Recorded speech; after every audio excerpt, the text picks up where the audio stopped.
നമ്മളെ ചക്ക പൊരിച്ചാണ് കുട്ടികളെ. അപ്പോൾ നമ്മൾ മഞ്ഞപ്പൊടി ഉപ്പിട്ട വെള്ളമുണ്ട്, ഇതിക്ക് ലേസം കായപ്പൊടി ഇട്ട് കൊടുക്കുന്നുണ്ട്. അപ്പോൾ വെളുത്തുള്ളി വേപ്പിൻ്റെ ഇല ഇട്ട് വെക്കുക. അതിൻ്റെ ഒപ്പം നമ്മളെ ചക്ക പൊരിച്ച് പോരാല്ലോ ഇട്ട് കൊടുക്കുക. അപ്പോൾ നമ്മളെ ചക്ക പൊരിച്ച് പോരും നമുക്ക്.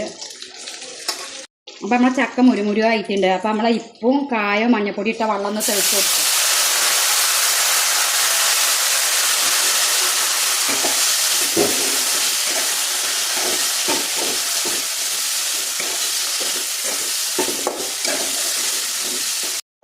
അപ്പോൾ ഇതാക്കണം നമ്മളെ ചക്ക ആദ്യം ഇതുണ്ടോ കിലയായിക്കണം. നമുക്കത് കോരിയെടുക്കുക. നല്ല എണ്ണ പാരി, നല്ല വെളുത്തുള്ളിൻ്റെ കായത്തിൻ്റെ ഒക്കെ നല്ല ടേസ്റ്റ് ഉണ്ട് കേട്ടോ. അപ്പോൾ നമുക്ക് ഒരു ട്രിപ്പ് പൊരിച്ച് ആകെ 2 ട്രിപ്പിന് തന്നെ ഉള്ളൂ. നല്ല ചക്കയാണ്. നമുക്കത് പൊരിച്ച് കോരിയെടുക്കാം.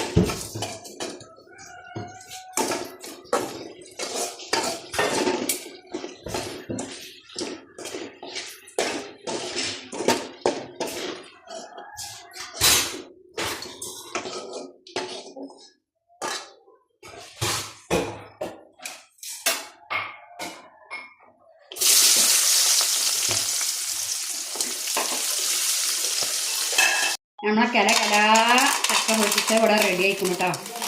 നല്ല വെളുത്തുള്ളിയും കായൊക്കെ കൂട്ടിക്കണം. നല്ല ടേസ്റ്റുണ്ട്. എല്ലാ മക്കളും ഒന്ന് ഉണ്ടാക്കി വെക്കേണ്ടതാണോ. എല്ലാവരും പോരി നമുക്ക് കഴിക്കാം കേട്ടോ.